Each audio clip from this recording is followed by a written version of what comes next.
আলাইকুম মামুনি। ওয়ালাইকুম সালাম। তুমি বসে থেকে কি ভাবতেছো? কি আর ভাববো বাবা, ভাবার কি আছে? ভাবতেছি আমার আপনজনের কথা, ভাবতেছি আমার বন্ধু বান্ধবের কথা।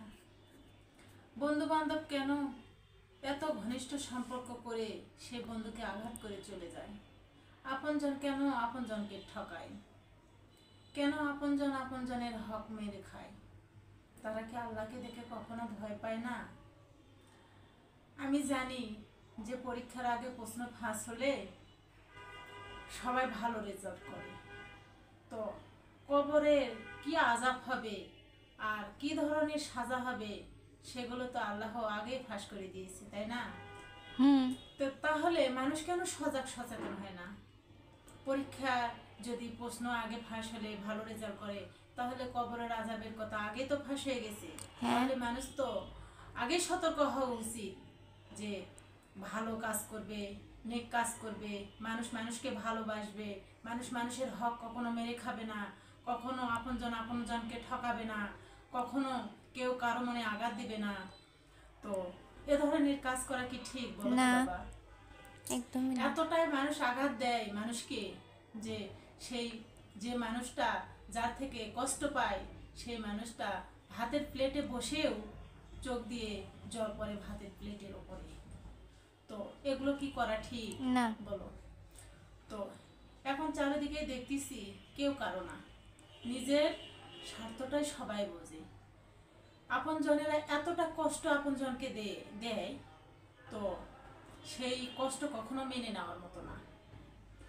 আপনজনেরাই মনে হচ্ছে এখন বেশি আঘাত করে, আর ঘনিষ্ঠ বন্ধুই বেশি আঘাত করে। এই দুটা সম্পর্কের মানুষকে বেশি আঘাত করে, আমি এটাই দেখতেছি। তো এগুলো যদি অবশ্যই আমার কথাগুলো ঠিক হয়, তো আপনারা অবশ্যই কমেন্ট করে আমাকে জানাবেন। আমি আমার বন্ধু বান্ধবের থেকে অনেক কষ্ট পেয়েছি, অনেক ঠকে খাইছে আমাকে, আমার আপনজন আমাকে অনেক ঠকাইছে, আমার আপনজন আমাকে অনেক কষ্ট দিয়েছে।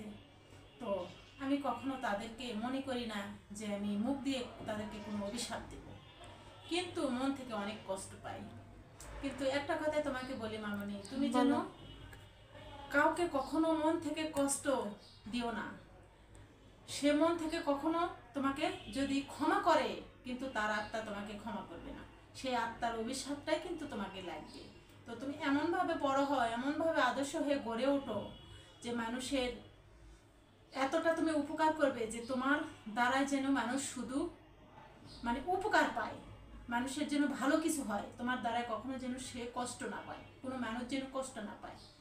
যেন জায়নামাজের বিছানায় বসে, জায়নামাজে বসেও যেন তোমার জন্য মন থেকে কষ্ট পেয়ে আল্লাহর কাছে হামনিয়ে ছেড়ে কখনো আল্লাহকে তোমার দেওয়া কষ্টটাকে মনে করে আল্লাহকে কোনো কিছু না বলে, এমন কোনো কষ্ট যেন কাউকে তুমি দিও না। ঠিক আছে।